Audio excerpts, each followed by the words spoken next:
Go on. All right, we're live. Hello, everybody. What's going on? How are you, Siobhan? I'm great, Craig. How are you this evening? I'm doing wonderful. So welcome to Leadership by Design, where we get to design our companies and our interactions with the people that we work with and the people that we get to serve on a regular basis and bring our leadership to a new level. Every week discussing either a new topic that we bring to the table or that we have other people come on the show and bring it for us, tell us what they've gone through and experiences that they've had, and have us discuss back and forth as to what different ways that they could possibly handle it to up-level their leadership in their organizations and hopefully bring it to the people around them. Siobhan, what's up? What's up? Craig, I Tuesday am night. so excited that we have two really amazing guests with us tonight. And every time I say the word amazing, you guys yell out a new word because that's my word.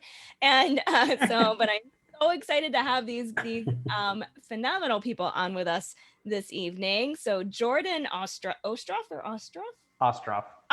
is here with us, and Jordan is an attorney, and he is here in Florida with me. Craig, you're the odd man out today. You're the only one not in Florida.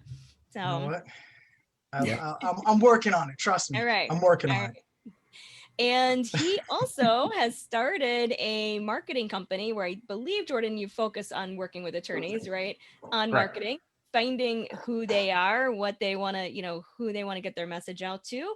And because, as I've said before on the show many, many times, we lawyers get it wrong all the time and a lot. So one of the reasons why we've done this. And then one of my most favorite people in the world, Frank Clark, is here with us, who's a serial entrepreneur and who has seen it all and done it all and has, made mistakes too. So somebody very well qualified to be on here and help coach us. And he's also been very successful. So he's taken those mistakes, as we all have on this show, learned from them, grown from them, and grown into some really incredible businesses. So welcome and thank you for joining us, guys.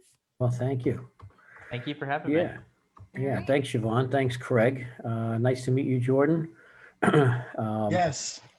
Jordan, thank you for coming on. Thank you for trusting us enough to spend a little bit of time with us. Frank, I don't get to see you enough, but sometimes I get to see you too much. But it's always great. Don't worry about it. I love it every time. Craig, considering you're the only person here that's out of the state of Florida, shouldn't you be wearing a mask? Because here in Florida, we are COVID friendly. We don't need to. I heard COVID doesn't exist down there. Or is that Texas? It's a rumor. It's a rumor. It depends upon which county you're in. Exactly. All right. So we are continuing our series tonight on the mistakes that business owners, CEOs, managers, leaders in business make. And we are going to cover two quick topics tonight. At least I think they're going to be quick, but who knows? We've gone over many shows.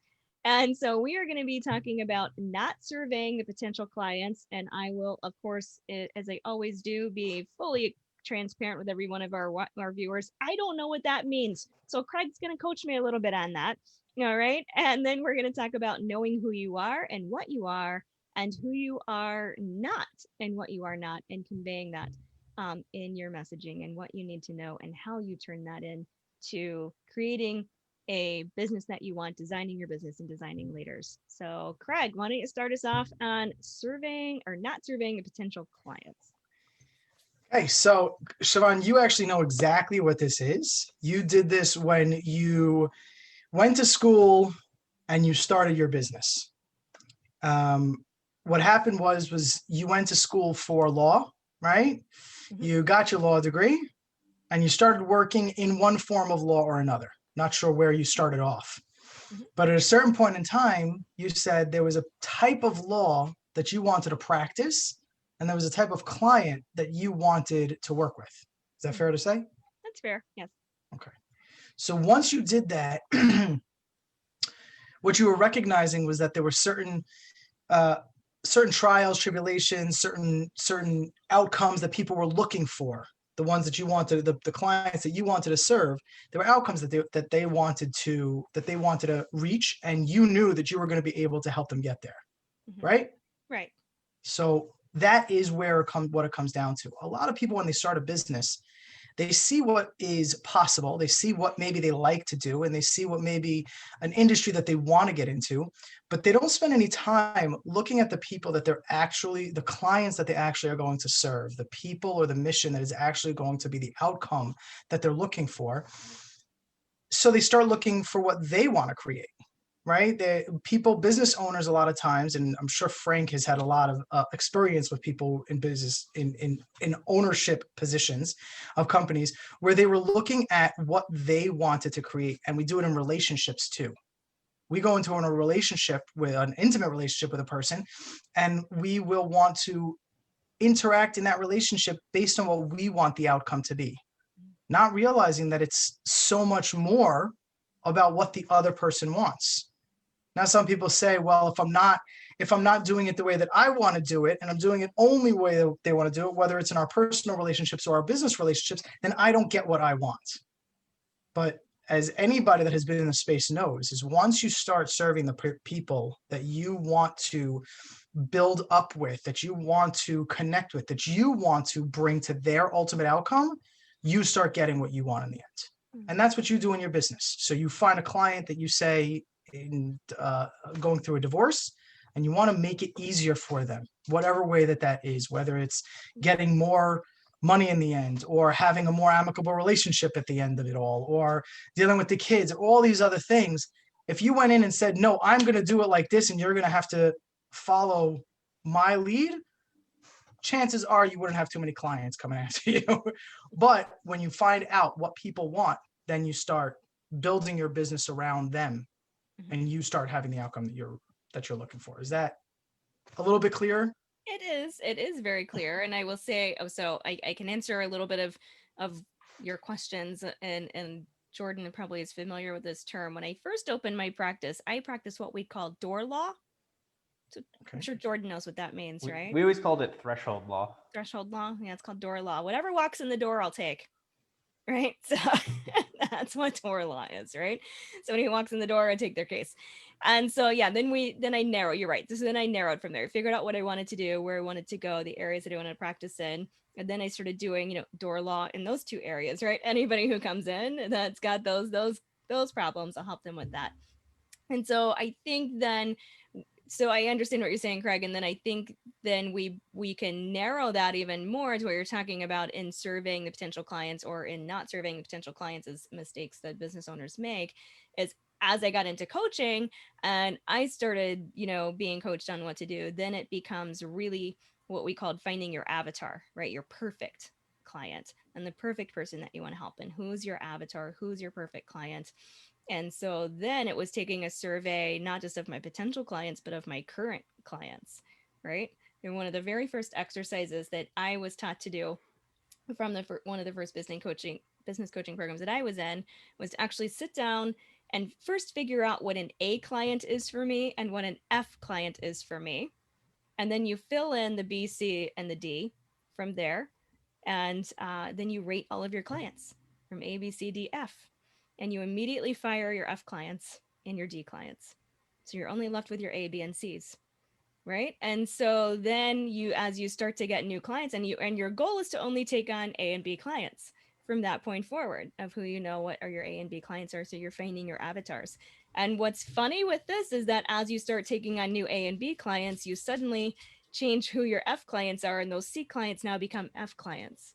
Right. And those B clients suddenly become D clients. And now you're getting rid of those clients until you actually get that perfect avatar and those clients that you really want to work with. So Jordan and Frank, you guys feel free to hop in. We do this as an open discussion. So if you got something that you want to add or anything you think of, feel free and jump on in if you've got something to add. As they're going to jump in, and Jordan, I definitely want to hear from you. But Frank, you've been doing coaching for quite some time now. Have you ever heard of the term of maybe threshold coaching or door coaching? Well, it worded it differently, but yes. Okay. When you start a company, I started my first company, I'll call it my legit company, when I was 26. And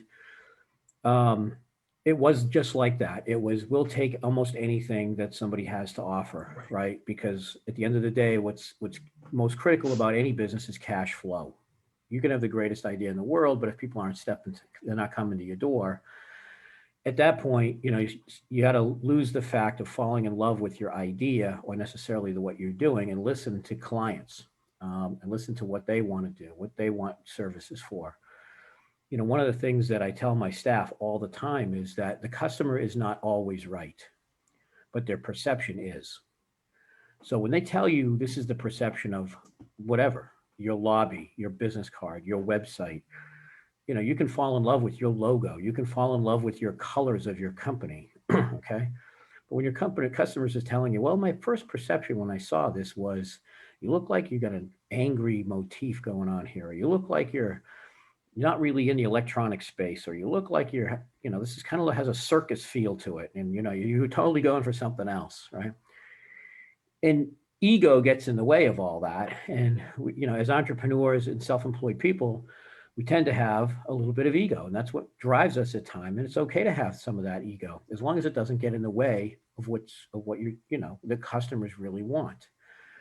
So that's I guess one way to explain this, whatever comes in the door mentality, and or would also, listen to your clients and not fall in love with every single thing that you come up with just because it's your creation.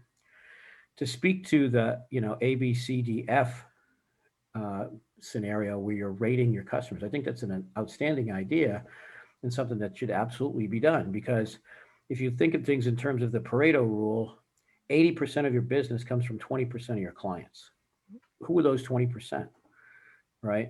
80% of your pain comes from 20% of your clients too. Who are those? Right? That's one end of the spectrum, and that's the other end of the spectrum. Okay, well, if that's really true, that 80% is coming from 20%, well, those are my A, B, and C clients. And those are the ones I should be spending more time with. Those are the ones I should be spending, the greater amount of my effort, my marketing, my focus. Same thing goes with employees. If 80% of your production or 80% of your staff, 80% of your results is produced by 20% of your staff, you go through that same exercise with your team as well. Yeah, listen, and Frank, and Siobhan, I'm sure, I don't know, Jordan, if you ever had the opportunity, if you ever studied anything from Tony Robbins, but it talks about fall in love with your clients, don't fall in love with your business. Right? If you fall in love with your business, that's where the ego is going to come in. And that's a big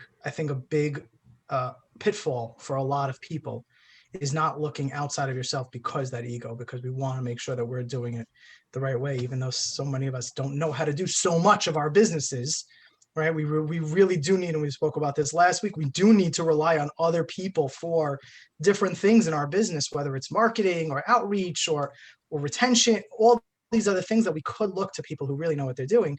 And instead we want to say, no, well, what we did was perfect, don't mess with it. And then we end up a little bit more pain for ourselves, a little bit more than 80% of our pain. So, Jordan, I don't know if you had anything. Yeah, so to flip this a little bit, it's interesting because I think the first thing when we're talking about this topic is, are you selling a product or a service? Because the benefit of selling a product is you have to make sure that, it's going to cost you a lot more money, but as long as that problem is solving the solution that you want, you've got that set. With a service, it's a lot easier for you to change who that A, B, and C clients are as you get better with it. But at the same time, I think clients expect you to consistently take those extra steps to provide more value, to really understand what they want. And so from a legal perspective, a lot of times clients want a little bit of a lawyer, a little bit of a therapist, a little bit of a negotiator, a little bit of a kick in the butt. And so you're constantly kind of changing your service offering to really go into what they need from you. I personally, I've seen that 1,000 times over. And it even happens with the product as well, because I used to be in online sales. So our online sales were our online sales. But if you were spending any time actually looking at it, I think it's 75 to 80% of all sales, something like that in the country, come from the Northeast quadrant.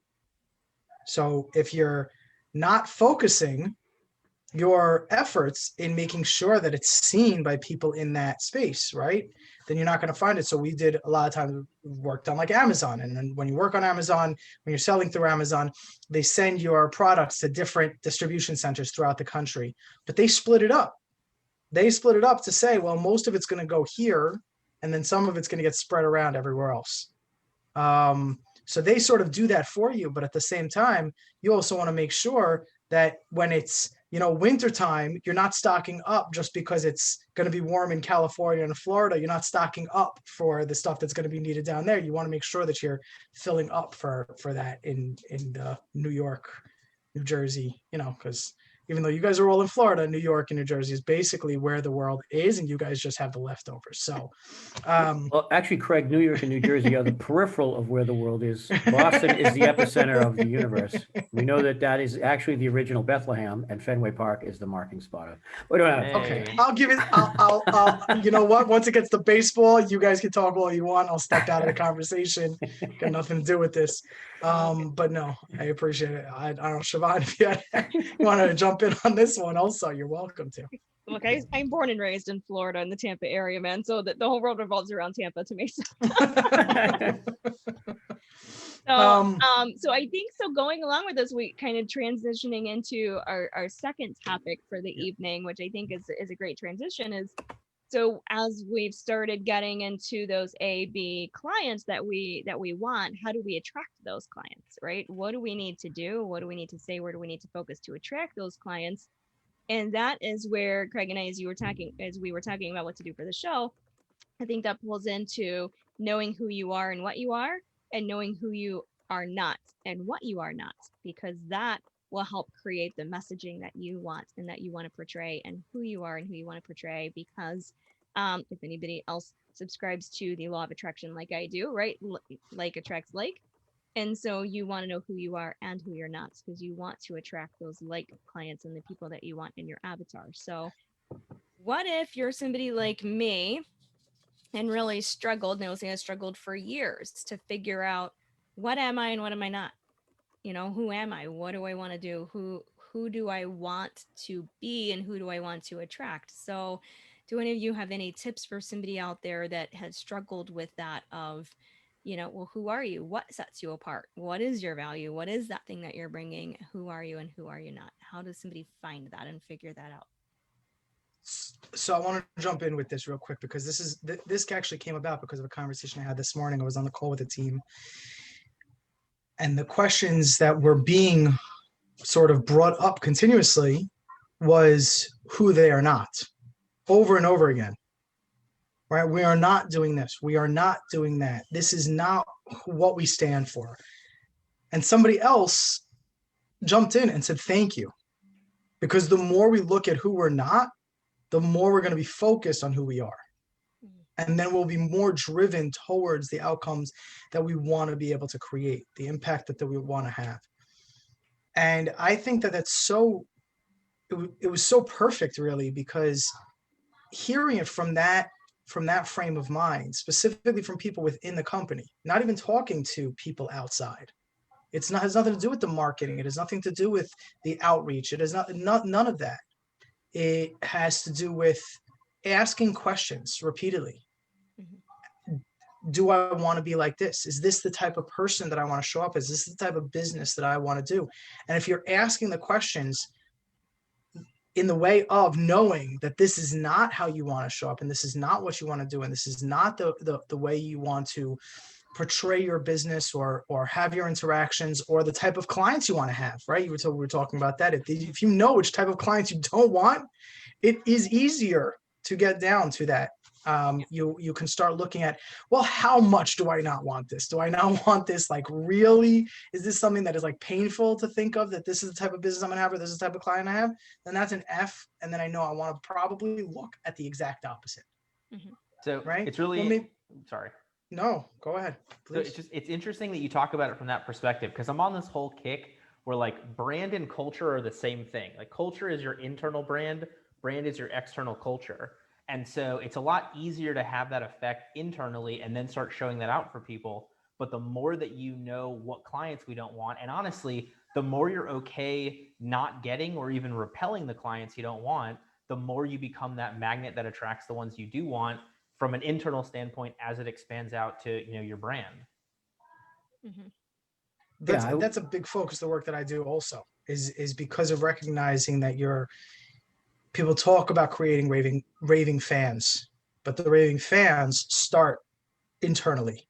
the people within your organization. That's what culture is, and we've spoken about that quite a few times.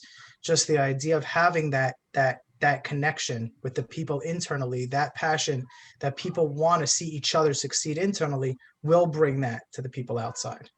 So it's only the type of people you end up start working with, the people you start serving are the people that you're doing the business with, the people that are building it up with you. And I think Sorry, it's Frank, I didn't mean to important, cut you and I off. think it's important that Oh. you keep yourself open to those things growing and progressing with you, right? As your business grows and progresses and moves on too. You can't get so settled on this is who I'm not, this is who I'm not, this is who I'm not, and therefore this is who I am. And I can give you an example of that in my own life and my own business is that, you know, for over 10 years, I've told people, I am not your hand holder. I'm not your coddler. I am not your shoulder to cry on, right? I am your non-emotional piece in this thing. And that's who I am. And if you want somebody, you know, that can, you know, hold your hand and you want to cry on their shoulder, you know, go to this person over here and go do that. And that was great to some extent, right? And then, as I don't know, Jordan, if you know this, but I know that Frank and Craig know this, I am now a certified divorce coach, right? So I brought that into the practice for the family law practice. And what's funny is that as I was getting that certification, my mentor coach, who was, you know, training me to be a coach, kept saying, I need you to be more compassionate. I need to see the empathy. You need to hold their hand. You need to coddle them. And those are the exact words that she used. And I just lost it. I like cracked up and she's like, what? And I'm like, for 10 years, I've said, I'm not your handholder, I'm not your coddler. And so now you're telling like this is a whole like almost a 180 for me personality wise inside of my business.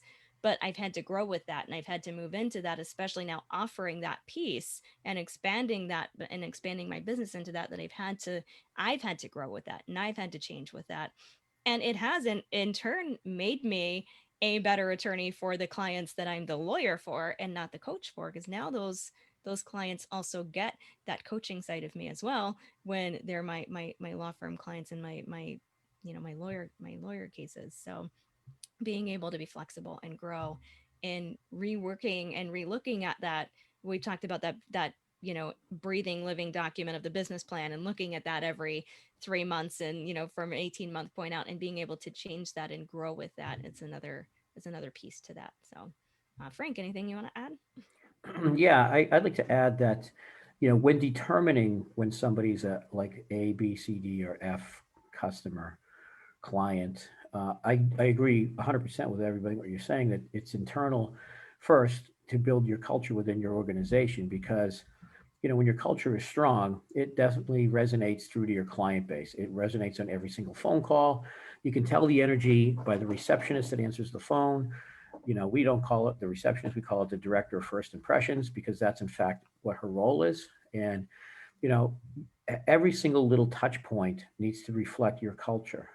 um, Secondarily to that, though, to know who your A clients are versus your F clients are, you need to have systems in place to measure and monitor. Like, what defines a bad customer? Is it just a bad attitude? Or is it actually, you know, they're not hitting the margins that you expect to have for a specific client? And sometimes we take on what we call marquee clients. Oh, this is a big name. I have Amazon as a customer. I have Apple as a customer. I have, you know, NASA as a customer, right? These are big name clients. And who wouldn't want to have something that to showcase to your business, right? Well, yes and no. Those are great marquee clients. And if they bring you more branding and marketing that helps accelerate your business, that's great.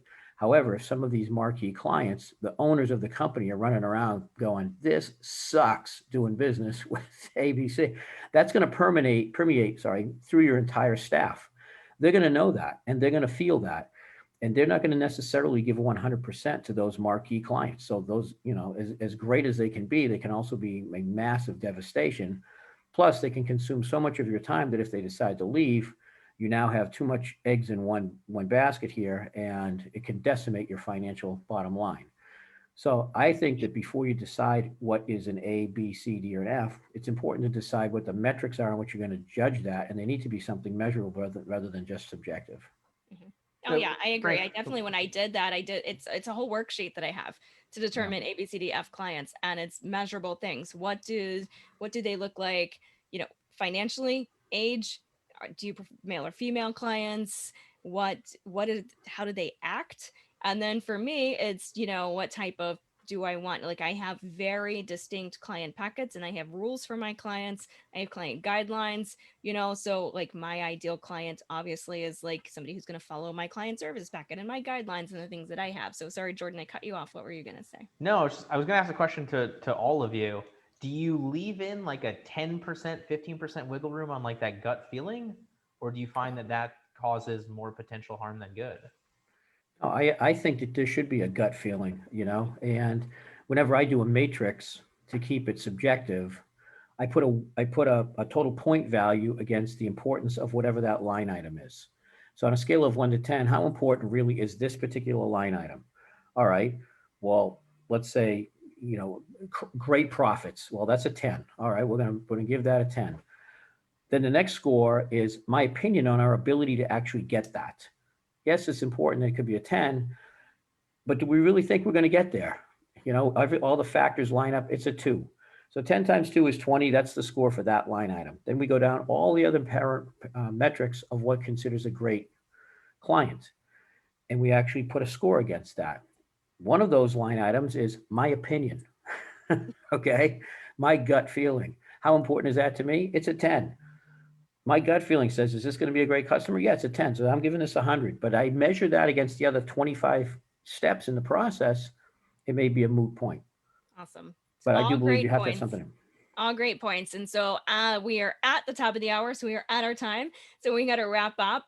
And so thank you both for being here. Craig, thank you for another phenomenal show. We do these every single week, every Tuesday at 6:30. We always look for panelists. Anybody watching that wants to come on, always come on. If you've got topics that you want us to cover, we have an email address, which is leadershipbydesign630@gmail.com.